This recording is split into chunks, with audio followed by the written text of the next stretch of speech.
The morning air in Millhaven, Iowa carried the sharp, clean bite of early October, that private kind of cold that doesn't yet commit to winter but makes no apologies for its intentions. The sky was a flat, pale gray, the kind that farmers read like a second language, and the fields stretching along Route 14 had already surrendered most of their color to the season. The corn had been harvested. The soybeans were gone. What remained were endless rows of broken stalks standing like the skeletal remains of a summer that had worked itself to exhaustion. Daniel Mercer drove his 2009 Ford F-150 down the same road he had driven for 22 years. His coffee thermos wedged between the seat and the center console, a country station playing low on the radio. He wasn't the kind of man who needed music loud. He was the kind of man who appreciated the quiet underneath it. At 54, Daniel had the kind of face that told a story without asking permission. Deep lines around his eyes from squinting into the sun. A jaw that had set itself permanently into something between patience and resolve. Hands that were rough and wide and honest. He was not a tall man, barely 5'10", but he carried himself with the unhurried confidence of someone who had nothing to prove, and no particular desire to prove it anyway. He turned into the gravel lot of Green Valley Agricultural Supply at 6:47 a.m., 13 minutes before his shift officially began. He always arrived early, not to impress anyone. It was simply who he was. Green Valley occupied a sprawling complex on the eastern edge of Millhaven, 2 massive warehouses, a distribution hub, a seed processing facility, and a front office that had been renovated 3 years ago into something that looked more like a corporate headquarters than a farm supply company. That renovation had been Richard Caldwell's idea. Richard liked things to look important. He was very good at that, making things look important. Daniel killed the engine and sat for a moment, watching the loading dock crew begin their morning routine. He recognized every one of them. Marcus Webb, 26, first-generation college dropout who'd come back to Millhaven when his mother got sick and never quite left again. Pete Sorrento, 41, quiet and methodical, who kept a photograph of his twin daughters taped inside his locker.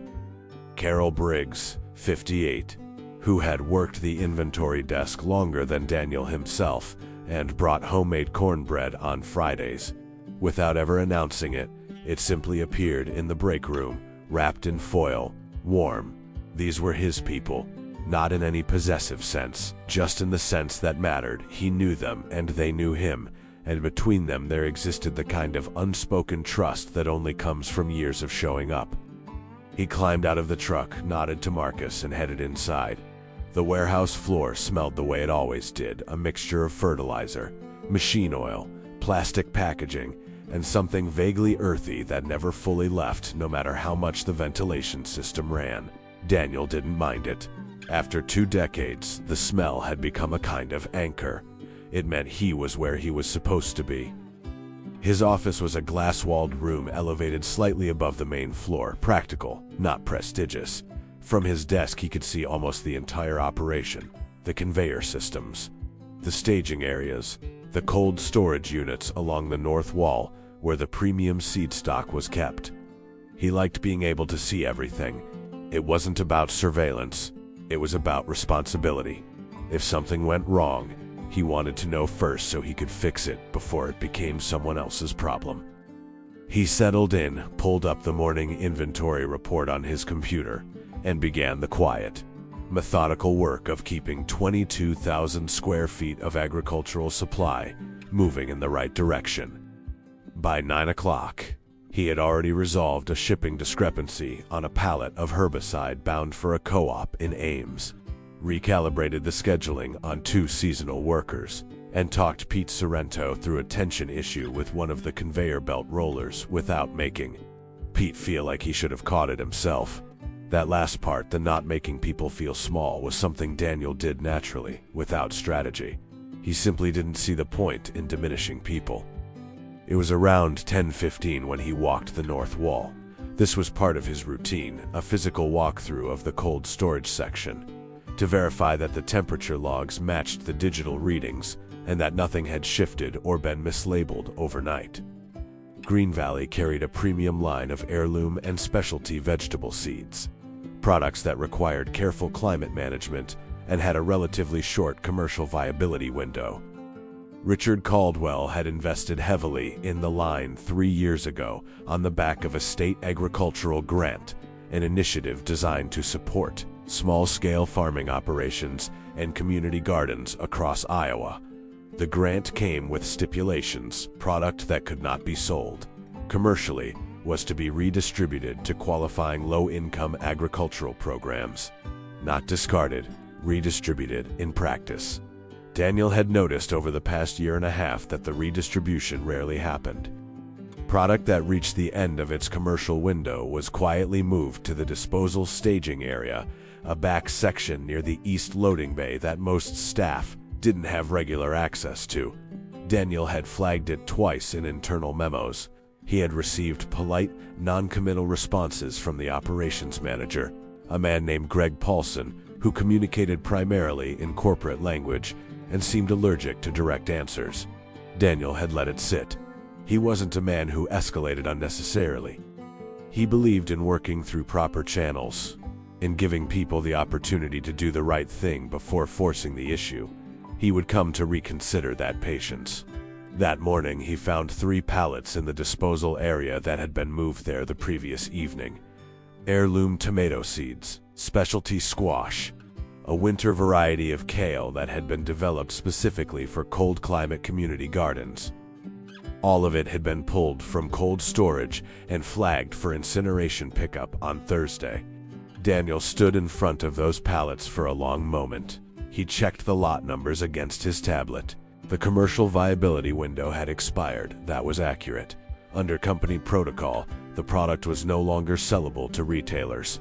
But under the terms of the state grant, it was absolutely still eligible for community redistribution. The seeds weren't bad. They weren't compromised. They were simply past the window that allowed Green Valley to profit from them. He photographed the lot numbers. He made a note in his personal log, and then he went back to work. He didn't think about Earl Hutchins until they drive home. Earl was 73 years old and had lived in the small white house at the end of Sycamore Lane for longer than Daniel had been alive. He was a widower. His wife, Margaret, had passed 4 years ago, and he lived alone with an arthritic border collie named Biscuit, and a stubbornness about accepting help that was both admirable and at times deeply impractical. Daniel had been Earl's neighbor for 19 years. Their relationship was the kind that Iowa tends to produce, not intimate in a demonstrative way, but solid and reliable in all the ways that actually count. They waved when they passed each other on the road. Daniel plowed Earl's driveway in winter without being asked. Earl left tomatoes from his garden on Daniel's porch in July without knocking. It was an unspoken contract of decency. This past summer, Earl's garden had failed. A combination of the wrong planting timing, a stretch of brutal dry heat in June, and the simple reality that a 73-year-old man with bad knees couldn't tend a half-acre garden the way he once could. The failure had clearly hit Earl hard, not just practically, but emotionally. That garden had been Margaret's. Tending it was the way Earl kept talking to her. Daniel had noticed over the past several weeks Earl standing at the edge of his property in the evenings, looking at the dead plot with an expression that wasn't quite grief and wasn't quite defeat. It was something quieter and more corrosive than either of those things. As Daniel turned onto Sycamore Lane that evening, the image of those 3 pallets in the disposal area came back to him clearly. He sat in his driveway for a few minutes after turning off the engine. The math was simple and the logic was straightforward. Those seeds were going to be incinerated on Thursday. They were still viable. Earl needed seeds for a winter garden. The state grant program that funded the very existence of those seeds was designed precisely for situations like Earl's. He was not stealing. He was not taking something of value from his employer. He was taking something that had been designated for destruction and redirecting it toward exactly the purpose it had been funded to serve. He went inside, changed his clothes, ate the leftover chili his daughter Sarah had dropped off the day before, and made a decision. The next morning, before his shift began, Daniel walked to the disposal staging area, opened one of the pallet boxes, and removed a single vacuum-sealed bag of the heirloom tomato seeds and a bag of the winter kale. They weighed less than 2 pounds. Together, their commercial value at the expired lot price was less than $8. He put them in his jacket pocket. He clocked in at 6:47 a.m. He began his day. After work, he walked across the lane and knocked on Earl's door. Earl answered in a flannel shirt and reading glasses pushed up on his forehead, biscuit pressing against his leg with the slow, devoted lean of an old dog. Daniel. The old man's voice was warm but slightly guarded. Earl Hutchins was not a man whose easily received things. Got something for you. Daniel held out the 2 seed bags, winter kale and heirloom tomato. Good stock. Start them indoors now. You'll have transplants ready before the ground freezes hard. Earl looked at the bags. Then at Daniel. Where'd these come from? Work. They were going to the incinerator Thursday. Grant-funded product, supposed to go to community use, and you qualify. Daniel said it plainly because it was the plain truth. Earl took the bags slowly, turned them over in his hands. His jaw worked for a moment in the way it did when he was managing an emotion he hadn't been expecting. Appreciate it, he said finally, which from Earl Hutchins was the equivalent of a lengthy speech. Daniel nodded. Give my best a biscuit. He walked back across the lane, made himself a cup of coffee, and sat on his porch until it got too cold. It had been a good day. It had been a simple, ordinary, genuinely good day. He had no way of knowing it would cost him everything. His name was Connor Briggs, no relation to Carol, and he was 29 years old and had been working the Green Valley East Bay for about 8 months. He was lean and watchful, with the particular energy of someone who had decided early on that other people's mistakes were the fastest path to personal advancement.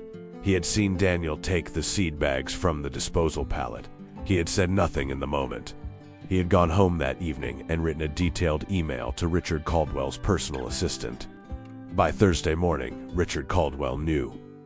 Richard Caldwell was 58 years old, a University of Iowa graduate with a business degree and a personality built almost entirely around the concept of control.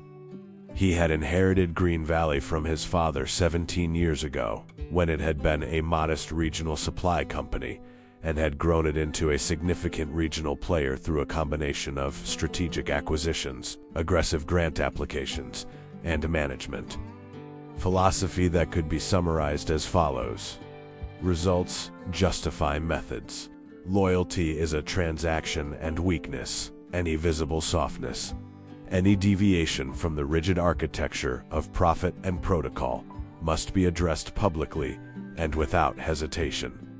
He was not a cruel man in the way that word is casually used. He did not enjoy suffering for its own sake. But he had long ago made peace with the idea that certain kinds of pain, the kind inflicted on individuals, for the purpose of maintaining systemic order, were simply the cost of doing business. He had delivered that philosophy often enough that he no longer needed to think about it. When his assistant placed Connor Briggs's forwarded email on his desk Thursday morning, Richard read it twice, set it down, and picked up the phone. Get me Greg Paulson and HR, he said, and find out when Daniel Mercer's shift ends today. Daniel's shift ended at 4. He was in the process of reviewing the week's outbound shipment logs when Greg Paulson appeared at his office door, a rare occurrence since Greg Paulson generally communicated through intermediaries and email chains. Richard wants to see you in the main conference room, Greg said. His face gave nothing away, which itself gave something away. Daniel saved his work, straightened the files on his desk with the unhurried precision of a man who was not alarmed, and followed Greg across the floor. The conference room was on the second floor of the front office building, glass walls looking out over the parking lot, a long table with 12 chairs, a flat screen mounted at one end. Richard Caldwell was standing at the far end. Beside him sat Lauren Howell from Human Resources, a woman in her early 40s who was professional and thorough and visibly uncomfortable. Connor Briggs stood near the door, which struck Daniel as odd, and then struck him as something else entirely. Daniel. Richard's voice was measured, controlled, the voice of a man who had planned this conversation and intended to stay on script. Richard. Daniel stood at the near end of the table and did not sit. We have a report that on Wednesday morning, before your shift began, you removed product from the disposal staging area of Warehouse A and took it off company premises. Richard placed a printed sheet on the table and slid it forward. 2 sealed seed bags from lot numbers 7743K and 7744K. Is that accurate? Daniel looked at the sheet, looked at Richard. Yes, not a pause, not a hedge. Just yes. Richard blinked, a small tell that Daniel's directness had disrupted his rhythm that constitutes theft of company property. Those bags were tagged for incineration, Daniel said. They were past commercial window, but fully viable.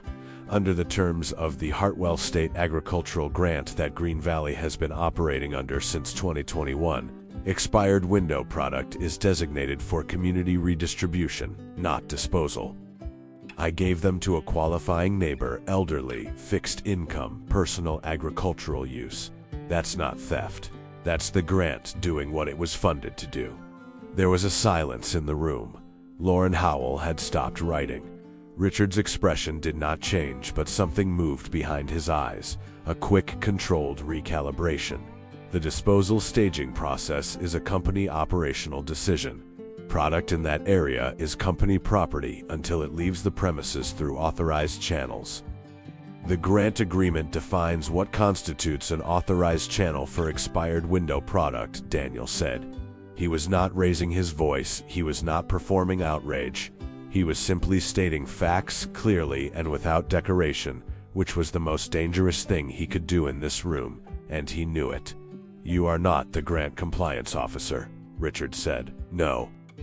But I've filed 2 internal memos in the past 18 months flagging the disposal protocol as potentially non-compliant with the grant terms, and I received no substantive response to either of them. Another silence. Richard straightened. The recalibration was complete. The script had been revised in real time, and the revision was not in Daniel's favor. Regardless of your interpretation of grant terms, you removed company property without authorization. That is a terminable offense under your employment agreement, Section 4.2. Lauren Howell opened her folder. She did not look at Daniel. Daniel, I'm required to inform you that effective today, your employment with Green Valley Agricultural Supply is terminated. You'll receive 2 weeks severance per company policy.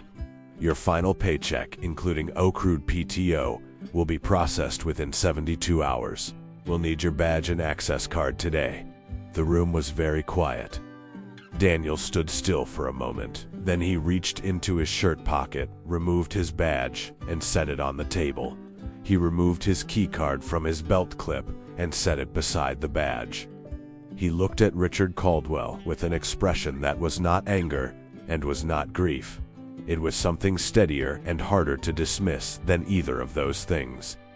22 years, he said, not as a plea, as a fact. As the kind of fact that deserves to be spoken aloud so that the people in the room have to hold it in the air for at least a moment. Richard said nothing. Daniel nodded once, turned, and walked out of the conference room.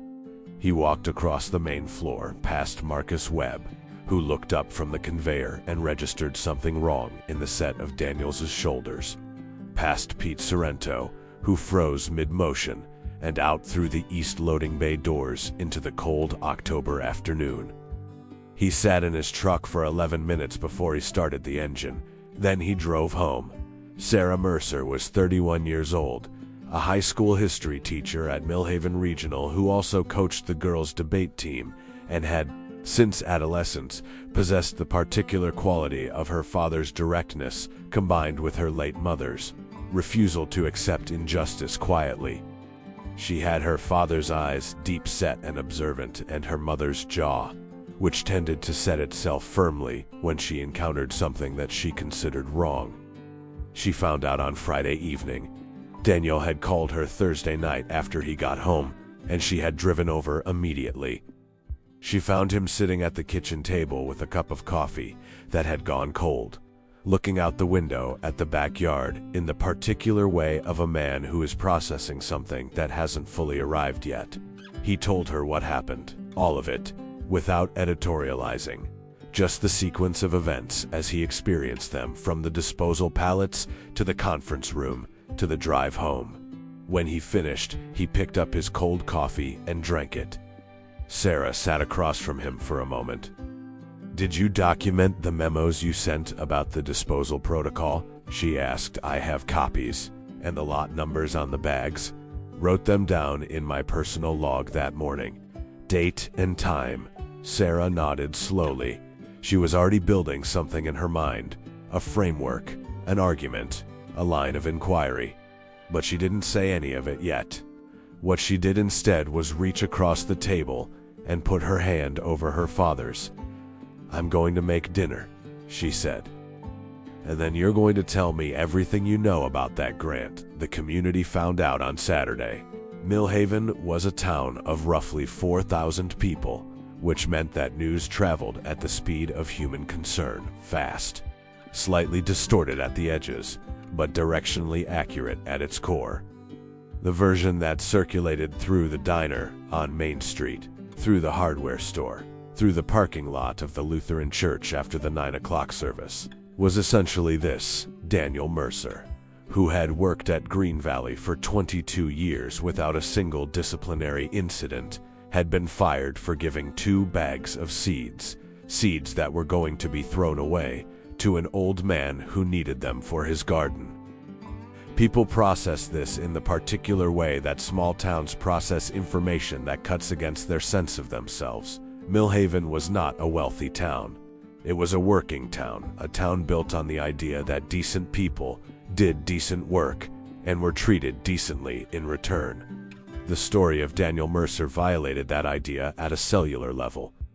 Marcus Webb heard it from Carol Briggs, who heard it from Pete Sorrento, who had watched Daniel walk out of the East Bay and had known immediately that something was irreversibly wrong. Carol Briggs had 23 years at Green Valley, one more than Daniel, and when she heard the full account, she sat down in her kitchen and cried quietly for about 10 minutes. Then she washed her face, picked up her phone, and called Reverend Thomas Adler at First Methodist. Reverend Adler was 61, a tall, angular man with silver hair and the thoughtful deliberateness of someone who had spent 30 years listening to people at their most vulnerable and had developed strong opinions about what genuine community looked like. He had known Daniel Mercer for 15 years and had known Earl Hutchins for even longer. He listened to Carol's account, asked 2 clarifying questions, and then sat quietly for a moment. "Let me make some calls," he said. Earl Hutchins heard about the firing before noon on Saturday. His neighbor June Whitaker, a retired school teacher who functioned as the informal communications hub of Sycamore Lane, appeared at his door with the casserole and the full account. Earl listened without interrupting. When June finished, he thanked her for the casserole, closed the door, and stood in his front hallway for a long time. He was not a man accustomed to guilt. He had lived a long enough life to have made peace with most of his mistakes. But this, the idea that his neighbor of 19 years, a man whose fundamental decency was simply a fact of the landscape of Earl's life, had been fired because of a gesture of ordinary human generosity directed at him.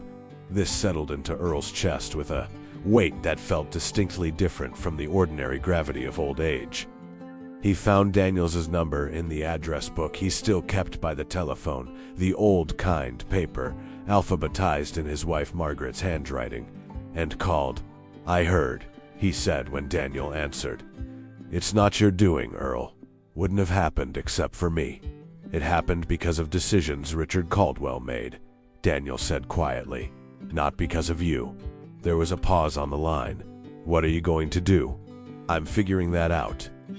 Earl looked down at Biscuit, who had padded in from the living room and was pressing against his ankle with all the loyal, uncomplicated weight of old age.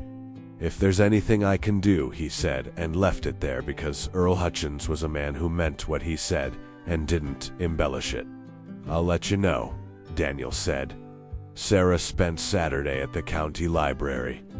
The Hartwell State Agricultural Innovation and Community Support Grant was a program administered through the Iowa Department of Agriculture, established in 2019 to support both commercial agricultural operations and community food security initiatives.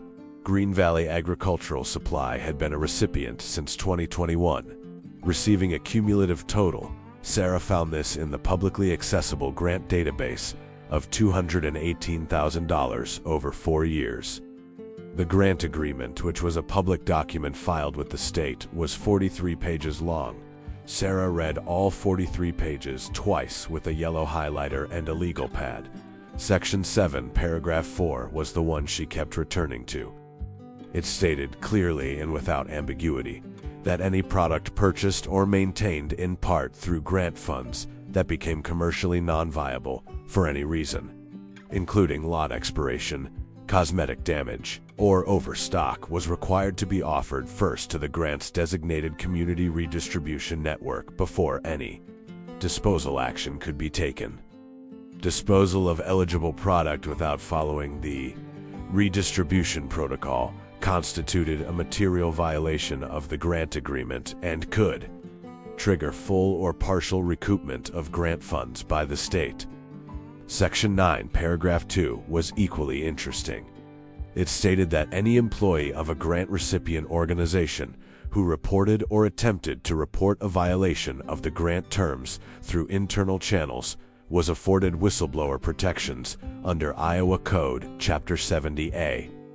Daniel had filed 2 internal memos. He had done exactly what Section 9 described. Sarah sat back in her chair in the library and looked at what she had built on her legal pad. She was a history teacher, not a lawyer, but she had spent 15 years teaching young people how to construct an argument from evidence, and what she was looking at was not a vague complaint or a community grievance. It was a documented pattern. It was paper. She took photographs of every relevant page with her phone, drove home, and called her father. By Sunday afternoon, something had begun to form in Mill Haven that did not have an official name, but had a clear and recognizable shape. It started with Reverend Adler, who mentioned the situation without editorial, just the facts at the end of his Sunday sermon, and noted that Daniel Mercer was a man of his congregation and the community, and that if anyone wished to offer support in whatever form seemed appropriate, he was available to help coordinate. He said it once and did not repeat it. He did not ask for anything specific. He simply named what had happened and left the door open. By Sunday evening, Carol Briggs had organized a meal train that extended 2 weeks out without any gaps. Marcus Webb had started a conversation in the break room Monday morning that resulted in 4 Green Valley employees requesting a meeting with Greg Paulson to discuss the disposal protocol, a meeting Greg Paulson did not want to have and could not easily refuse. Pete Sorrento had quietly contacted a former Green Valley employee, a woman named Diane Rafferty, who had left the company 6 months ago after a dispute with management that she had never fully detailed to her former colleagues, and had given her Daniel's phone number. Diane Rafferty called Daniel on Monday morning. She had, she said, kept records. She had kept very detailed records. The person Sarah decided to call was a woman named Patricia Holloway. Patricia was 44, a former agricultural policy attorney who had moved back to her hometown of Mill Haven 3 years ago after a divorce and a career reassessment, and was now working as a local paralegal while she figured out what the next chapter looked like. She was sharp, organized, and had spent 8 years in Des Moines doing exactly the kind of state grant compliance work that was now directly relevant to everything Sarah had found in the library. They met Monday evening at Sarah's kitchen table. Sarah laid out everything: the grant documents, Daniel's memo copies, Diane Rafferty's records, the lot numbers from Daniel's personal log. Patricia read through it methodically, making notes on a separate pad without reacting outwardly until she had read everything. Then she set her pen down and looked up. "Your father wasn't stealing," she said.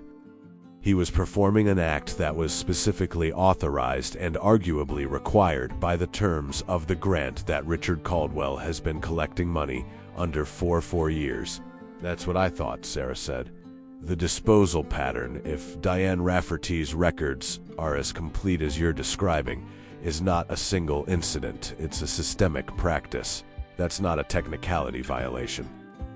That's a potential case for full grant recoupment and a referral to the state attorney general's office." Sarah was quiet for a moment. "What does my father need to do?" Patricia picked up her pen again. "First, he needs to know that filing a formal complaint means this gets very public and very complicated before it gets resolved." She looked at Sarah directly. "Is he prepared for that?" Sarah thought about her father sitting at his kitchen table Thursday night with his cold coffee looking out the window. She thought about 22 years. She thought about Earl Hutchins's garden and Margaret's seeds, and a 73-year-old man standing at the edge of a dead plot in the October evening. "He'll be prepared," she said. Daniel met with Patricia Holloway on Tuesday evening. He sat at his kitchen table with a cup of coffee that stayed warm this time, and he listened to Patricia lay out what she had found, what the options were, and what the risks looked like. When she finished, he was quiet for a moment. "I'm not doing this for the outcome," he said. "I want to be clear about that. I'm not trying to get my job back. I'm not looking to punish Richard Caldwell as a personal matter." He paused. "I'm doing this because those seeds were supposed to go to people who needed them, and they were going to an incinerator instead. And nobody stopped it because nobody was supposed to notice. And I noticed, and I think that matters." Patricia nodded. "It matters legally too." "Good," he said. "Then let's do it right." The formal complaint was filed on Wednesday, 8 days after Daniel Mercer walked out of the Green Valley conference room. It was submitted jointly by Patricia Holloway, acting as legal representative, and Daniel Mercer, acting as a named whistleblower under Iowa Code Chapter 70A, to 2 separate entities: the Iowa Department of Agriculture's Grant Compliance Division and the Iowa State Attorney General's Office, Office of Consumer and Agricultural Fraud. The complaint was 41 pages long and included the following attachments: copies of Daniel's 2 internal compliance memos and the non-committal responses he received, a timeline constructed by Patricia from the lot numbers in Daniel's personal log, cross-referenced with Green Valley's own internal disposal records, which Diane Rafferty had retained, a summary of Diane Rafferty's full witness account, a reproduction of the relevant grant agreement sections, and a preliminary calculation, conservative, documented, suggesting that Green Valley had disposed of grant-eligible product representing approximately $63,000 in redirectable community value over 18 months without following the required redistribution protocol.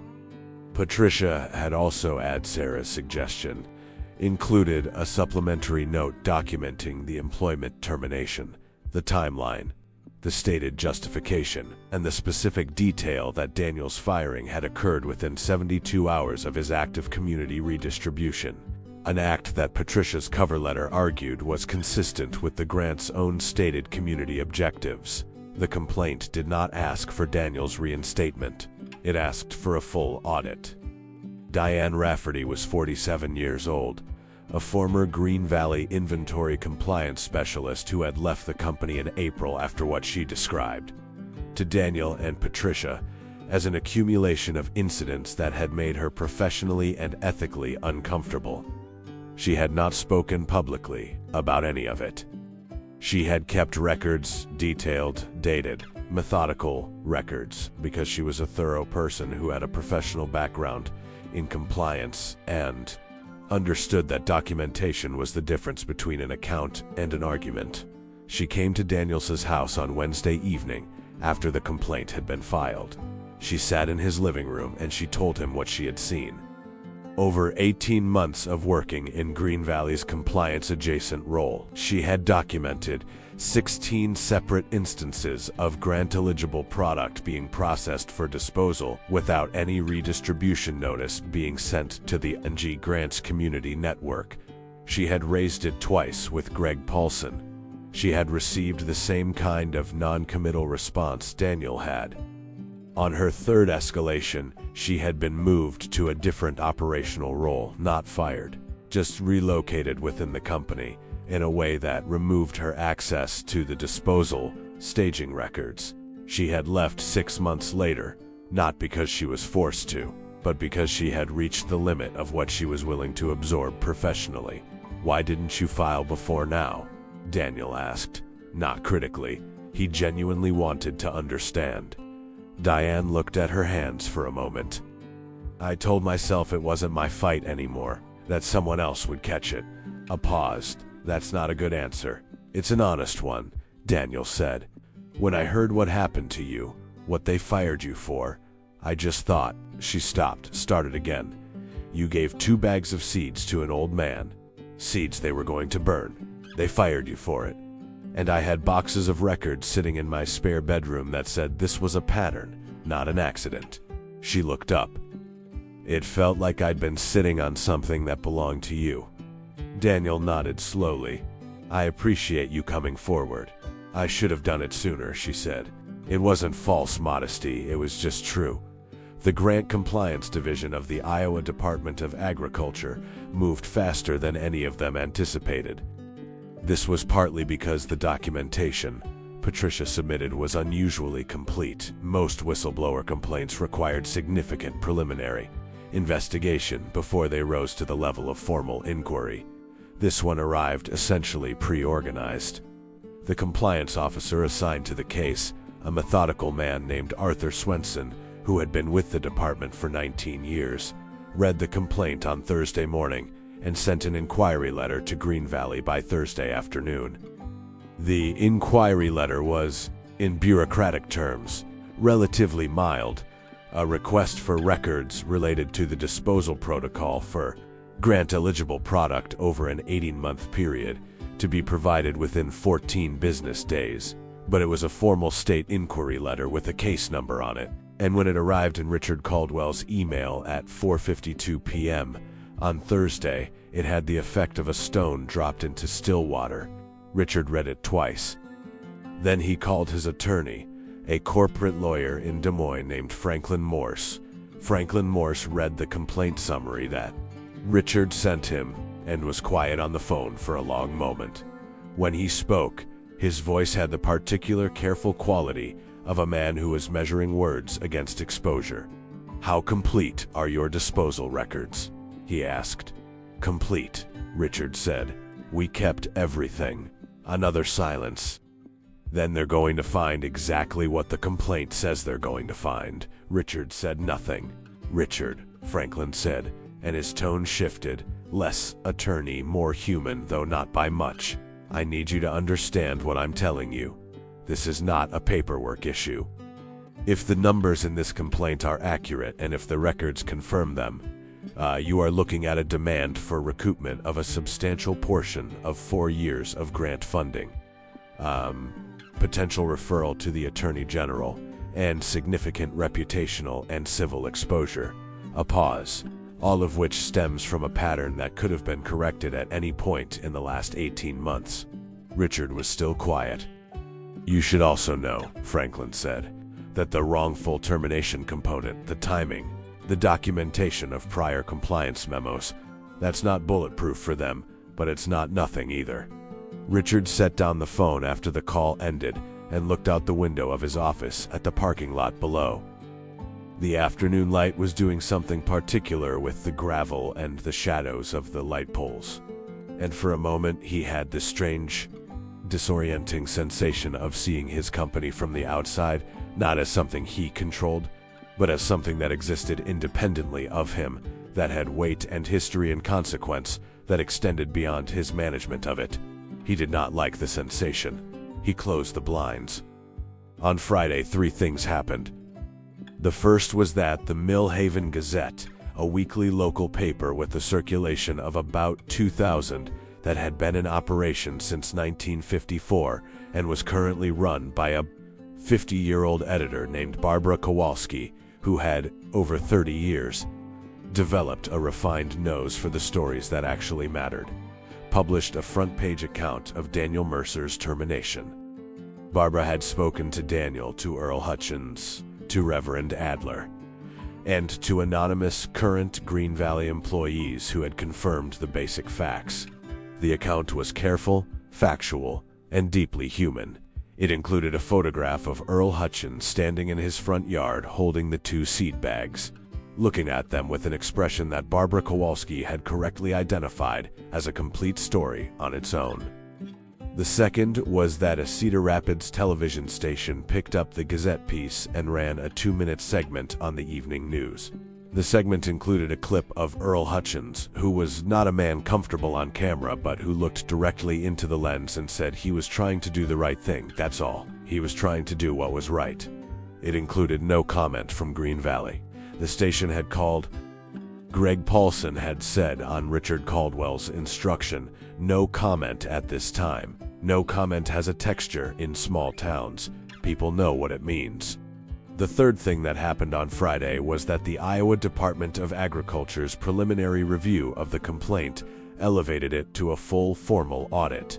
Arthur Swenson sent a second letter, significantly less mild than the first, informing Green Valley that an audit team would be on site within 10 business days. That evening, Daniel sat on his porch with Earl Hutchins and 2 cups of coffee. The temperature had dropped into the low 40s, and both men had their jackets on. Biscuit lay between their chairs, his chin on his paws, his breathing slow and even. The yard was quiet. Across the lane, Earl's house stood in the blue darkness, its windows lit from inside with the warm amber light of a small lived-in space. "You doing all right?" Earl asked. Daniel thought about it honestly, the way he thought about most things. "I'm scared," he said, which was the first time he had said that to anyone. Not about the complaint or the audit, about... He paused. 22 years is a long time to be somewhere. I wake up at 6:30 and my body wants to go to work, and there's nowhere to go. Earl was quiet for a moment. After Margaret passed, I woke up for 3 months at 5:45, which was when I always used to make her coffee. Every morning, 5:45, I'd be in the kitchen making coffee for a woman who wasn't there anymore. He paused. The body remembers what the mind is still adjusting to. Daniel looked at him. Earl was looking out at his yard, at the plot where the garden would go, where the seeds were already waiting in a paper bag on his windowsill, dry and patient and full of their impossible small promise. "You going to get that garden in this year?" Daniel asked. "First of spring," Earl said firmly. "Margaret always said the ground needs to rest properly before it'll give you anything worth having." Daniel nodded. He drank his coffee. Around them, Millhaven was very quiet in the dark. The audit team arrived on a Tuesday, 11 days after the complaint was filed. There were 3 of them: Arthur Swenson, the lead compliance officer, and 2 auditors from the state's Agricultural Finance Division.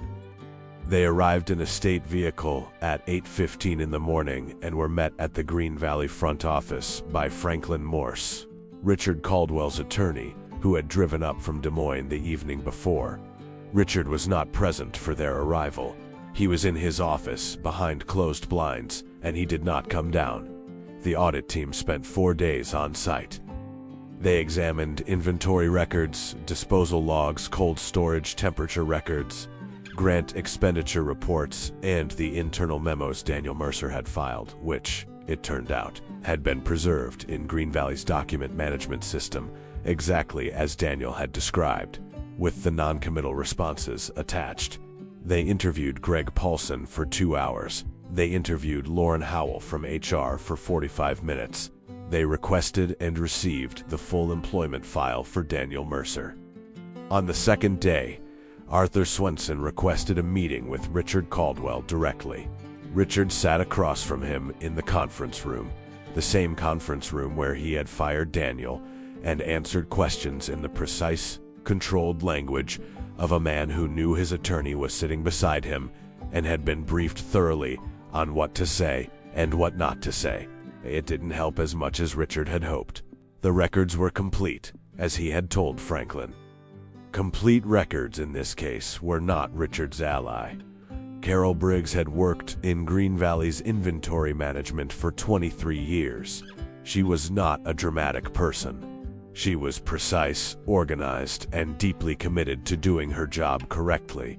She had, in the course of those 23 years, developed a very clear picture of how the company operated, its rhythms, its habits, its consistent patterns. On the third day of the audit, Arthur Swenson's team asked to speak with her.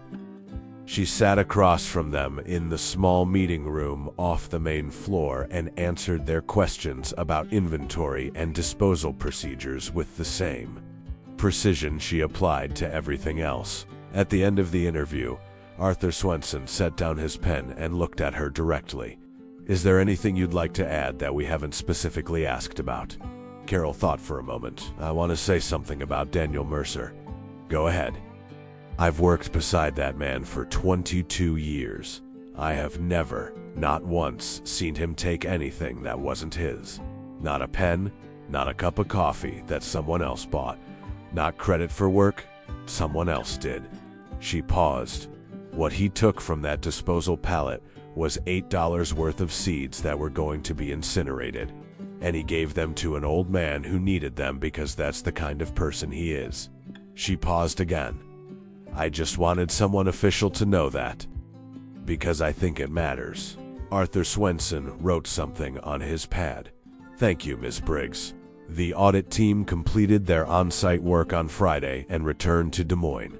The preliminary findings, which were shared with Patricia Holloway in her capacity as Daniel's legal representative on the following Tuesday, confirmed the substance of the complaint substantially and in several respects exceeded it. The total value of grant-eligible product that had been disposed of without following the redistribution protocol over the 31 months since Green Valley's second grant cycle began was not $63,000, as Patricia had conservatively estimated. It was closer to $94,000. The report also noted that Daniel Mercer's 2 internal compliance memos had been received, logged, and deliberately not acted upon, a detail that the state considered significant, because it distinguished between negligence and knowing disregard of grant terms. The Iowa Department of Agriculture notified Green Valley that it was initiating proceedings for partial grant recoupment of up to 80% of the second and third grant cycle totals, pending a formal response period. It also referred the matter to the Attorney General's office as recommended. Franklin Morse, when he received this notification, drove to Mill Haven and had a 4-hour meeting with Richard Caldwell that neither man ever fully described to anyone afterward. Richard Caldwell did something on Thursday that surprised almost everyone who knew him. He called Greg Paulson into his office and told him that, effective immediately, Greg's role as operations manager was being restructured. Greg was not fired. He was moved to a logistics coordination role with no direct oversight of disposal or compliance functions. This was, in practical terms, a significant demotion, and everyone on the floor understood it as such. Then Richard called Lauren Howell. "I want to know what Daniel Mercer's legal exposure looks like," he said. Lauren was quiet for a moment. "His exposure?" "The wrongful termination question. What's it look like?" Lauren had consulted with an employment attorney as a precaution the week before on her own initiative. Given the timing, the documentation of his prior memos, the whistleblower statute, and the audit findings, his position is strong, Richard. If he pursues it, he's likely to prevail. Another silence. "Set up a meeting," Richard said, "with his attorney. Not through the company attorneys. Directly." Lauren paused. "Are you sure?" "Set up the meeting," Richard said. Patricia Holloway received the call Thursday afternoon. She told Daniel that evening, and she watched his face as she delivered the information. He didn't react immediately. He looked at the wall for a moment in the way he had of processing things that were larger than they first appeared. What does he want? Daniel asked. He wants to discuss a resolution, Patricia said, which means he wants to talk about what it costs him to make this quieter. Daniel shook his head slowly. I don't want quiet. I know, but hear me out. A direct negotiation doesn't mean silence, it means leverage. We can ask for conditions, public restoration, a formal acknowledgement, reinstatement if you want it. I don't want the job back, Daniel said. He said it without anger or hesitation. I want the grant program to actually work. I want those seeds to actually go to the people they were funded for. I want what happened to be on the record, so it can't just be erased. Patricia looked at him for a moment. Then that's what we ask for. Sarah had been following the audit developments closely. But the week of the preliminary findings, she was also dealing with something else. 3 of her debate students, Nadia Okonkwo, 17, Marcus Webb's younger sister Jade Webb, 16, and a boy named Tyler Hartley, who rarely spoke in class but wrote with extraordinary precision, had independently asked her if they could build a debate case around the Green Valley situation. The topic they proposed, corporate social responsibility and the relationship between grant compliance and community obligation. Sarah had said yes. She watched them work. She watched them research the grant agreement, the compliance regulations, the underlying legal framework, and she watched them arrive through their own effort, through the particular earnest intensity of young people who have not yet learned to be cynical about whether things matter, at the same conclusions her father and Patricia and Diane Rafferty had arrived at through experience and documentation. One afternoon, Nadia stayed after practice. She was a serious girl, sharp and careful with language. Miss Mercer, she said, can I ask you something personal? You can ask. Is your dad okay? Like actually okay? Sarah thought about Thursday evenings on the porch. She thought about cold coffee and the body remembering what the mind is still adjusting to. She thought about 22 years and a man who woke up at 6:30 with nowhere to go. He's getting there, she said. Nadia nodded. I think what he did was brave, she said. Not the big thing, the complaint and all of that. The small thing, just giving someone seeds because they needed them. She paused. That's actually harder, I think. The small thing, because nobody's watching. Sarah looked at her student for a moment. Yeah, she said quietly. I think you're right. The meeting between Patricia Holloway and Franklin Morse took place on a Monday afternoon in a conference room at a neutral location, a law office in Ames that neither party was affiliated with. Daniel was present, Richard Caldwell was not. Patricia presented their position in 4 points. First, full public acknowledgement by Green Valley, in a form agreed upon by both parties, that Daniel Mercer's termination had been unjustified and was inconsistent with the terms of the state grant under which the disposed product was governed. Second, a structured commitment filed with the Iowa Department of Agriculture as a corrective action plan to implement and maintain proper grant redistribution protocols going forward, with independent compliance verification for a minimum of 3 years. Third, a financial settlement figure that Patricia named, calculated based on Daniel's salary, years of service, the nature of the dismissal, and the whistleblower statute, that was firm but not vindictive. Fourth, a written commitment that no current Green Valley employee who had cooperated with the audit, including Carol Briggs, Marcus Webb, Pete Sorrento, or Diane Rafferty, would face any retaliatory action. Franklin Morse listened to all 4 points without interrupting. He conferred quietly with his associate for a moment. Then he said, I need 48 hours. You have them, Patricia said. During those 48 hours, something happened that no one had specifically planned for, but that felt, in retrospect, entirely inevitable. The Cedar Rapids television segment had been picked up by a Des Moines affiliate. The Des Moines affiliate story had been shared widely enough on social media that it caught the attention of a reporter at the Iowa Capitol Dispatch, a statewide digital publication with a readership considerably larger than the Millhaven Gazette. The Capital Dispatch reporter, a 36-year-old named Vanessa Pryor, who covered agricultural policy and had been following the state grant program for 2 years, published a long-form piece on Monday evening. It was titled, "When the System Works Against the People It's Supposed to Serve." The piece was thorough, carefully sourced, and remarkably good.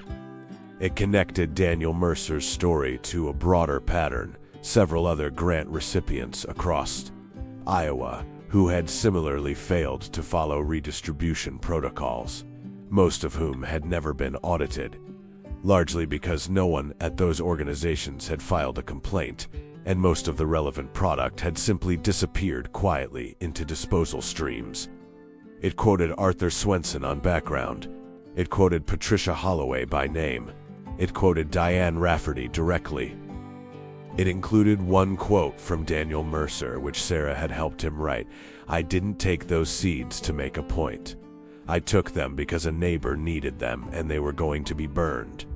If what happened because of that causes the program to work the way it was supposed to work, that's good.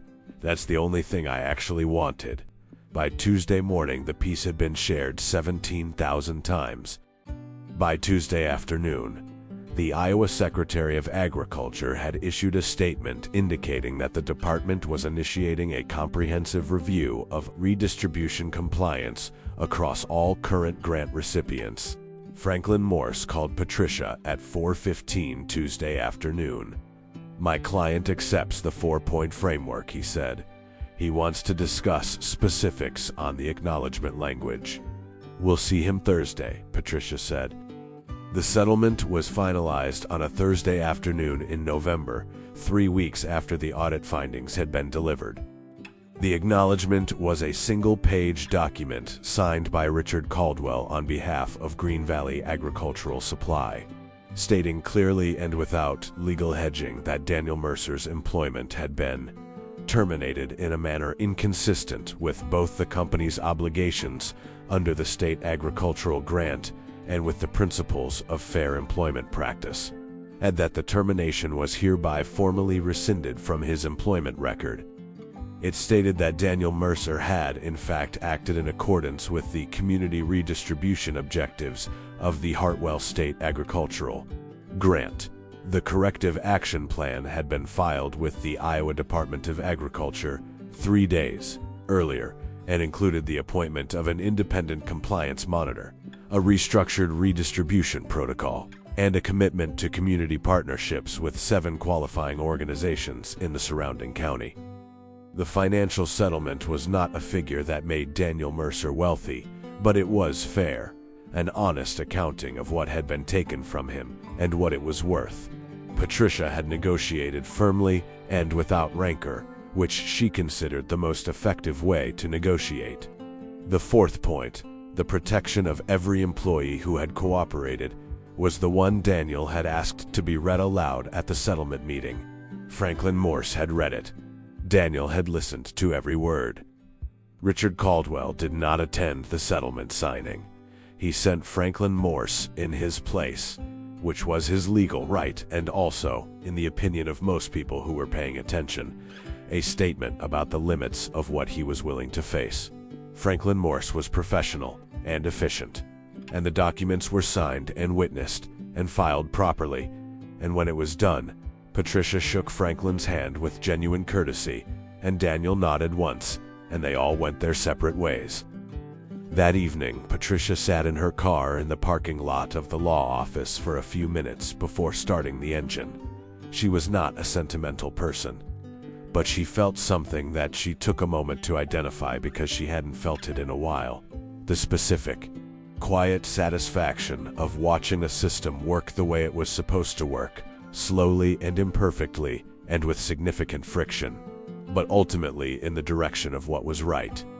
She had spent 8 years in agricultural policy watching systems fail, and she had moved home and stepped away and told herself she was done. She had been wrong about that. She started her car and drove home through the flat Iowa dark, and she felt for the first time in a long time squarely in the right place. The thing that appeared at Daniel Mercer's gate was not dramatic in its visual presentation.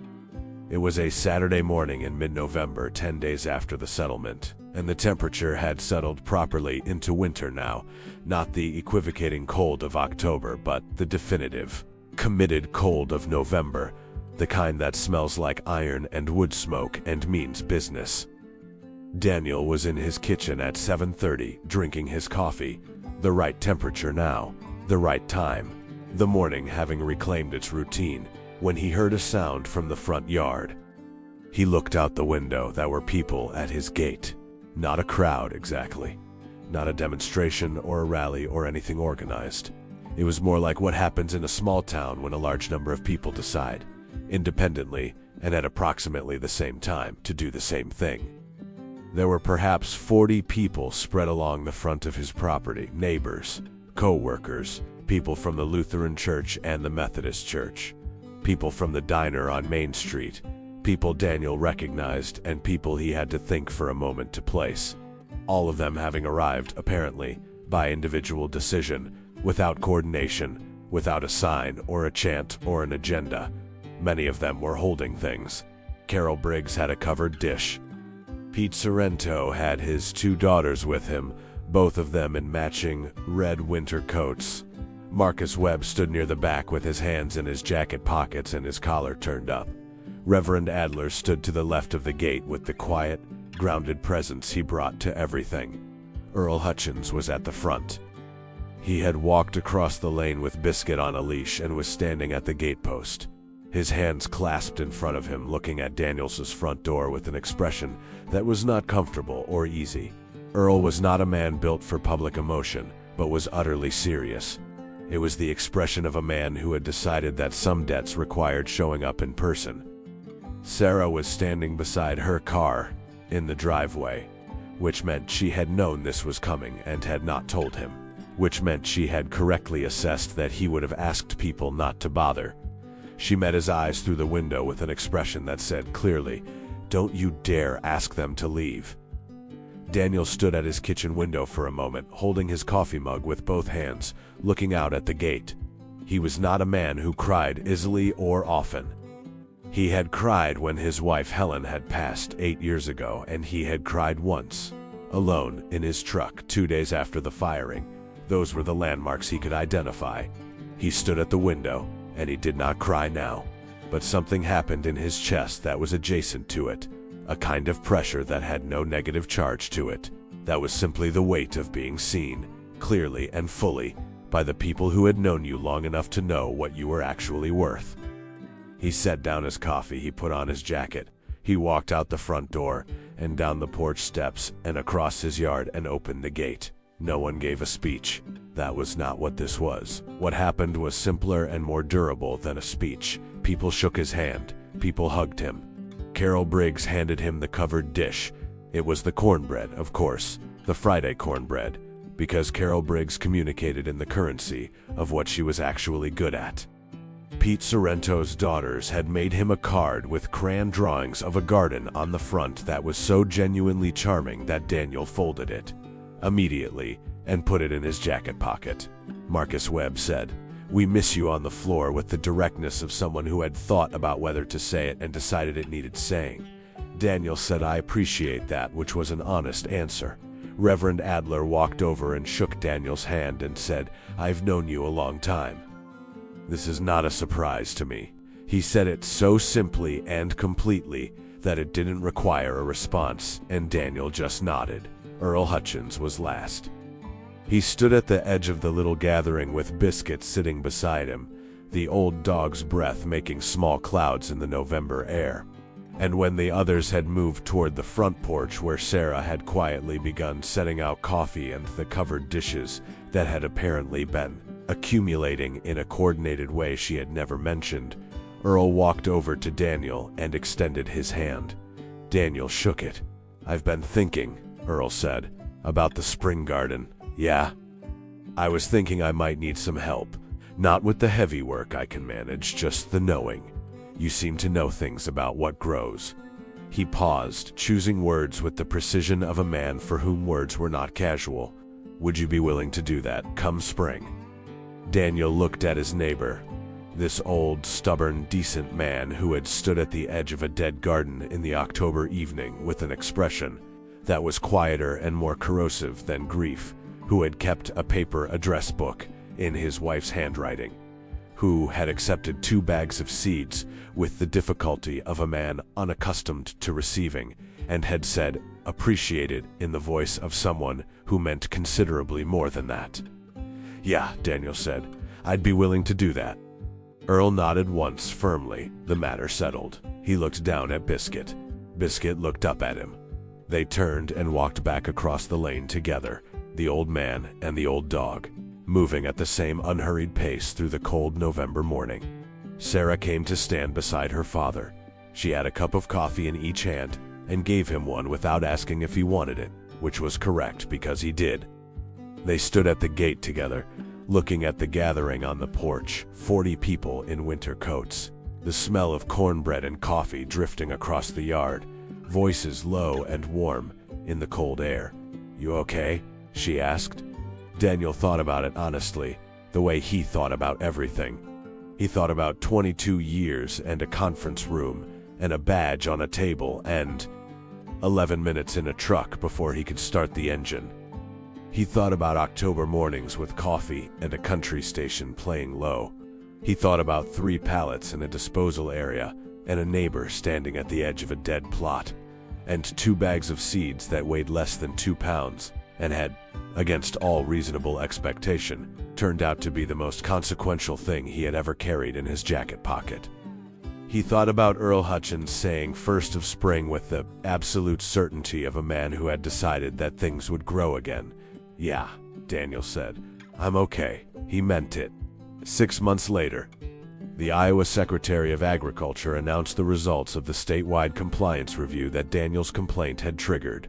11 additional grant recipients were found to have violated redistribution protocols to varying degrees. 7 corrective action plans were implemented. The redistribution network that the Hartwell grant had always been intended to serve, community gardens, low-income agricultural programs, school garden initiatives, received, in the first full calendar year of proper compliance, over $340,000 worth of product that would previously have been destroyed. At a small ceremony in Des Moines marking the program's recalibration, the Iowa Secretary of Agriculture mentioned in her remarks that the review had been initiated because of a complaint filed by a warehouse supervisor from Millhaven who had been fired for giving seeds to a neighbor. She did not say his name in the speech, but Arthur Swenson, who was seated in the 3rd row, had made sure Daniel received an invitation. Daniel sat beside Sarah in the 4th row in a gray sport coat that Helen had bought him for their 20th anniversary, and that still fit. When the secretary made her remark, Sarah reached over and put her hand on his arm. He didn't say anything. He didn't need to. Richard Caldwell retained ownership of Green Valley. The partial grant recoupment cost the company significantly, and the reputational damage in Millhaven was lasting in the way that reputational damage in small towns tends to be. Not catastrophic, but permanent. He eventually hired a full-time compliance officer, which he had resisted for years.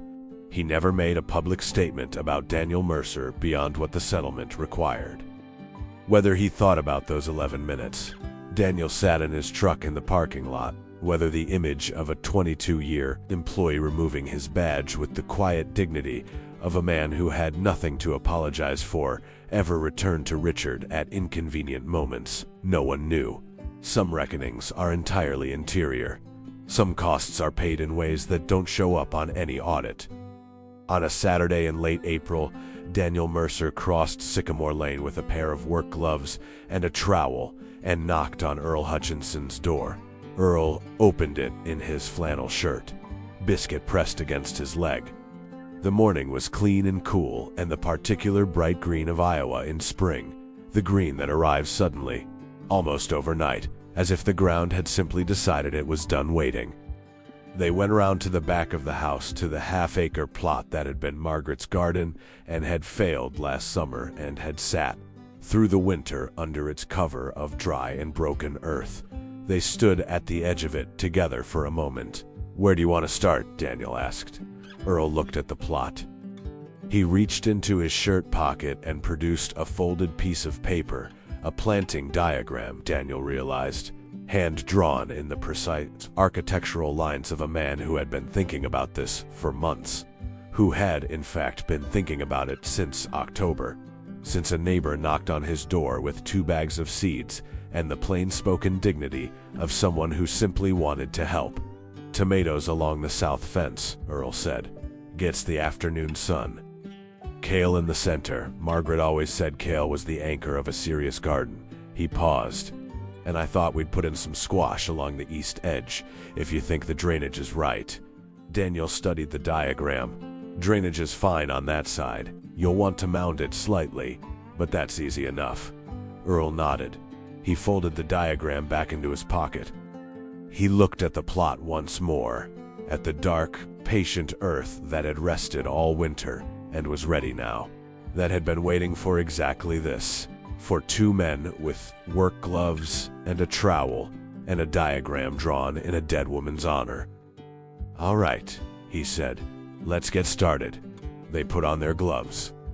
The morning opened around them, birdsong and the smell of turned soil and the flat, generous Iowa sky, and they worked side by side in the quiet way of people who have earned the right to each other's silence, building something that would take all spring to become what it was going to be, planting seeds in the cold, dark ground and trusting, as people always have, that they would grow.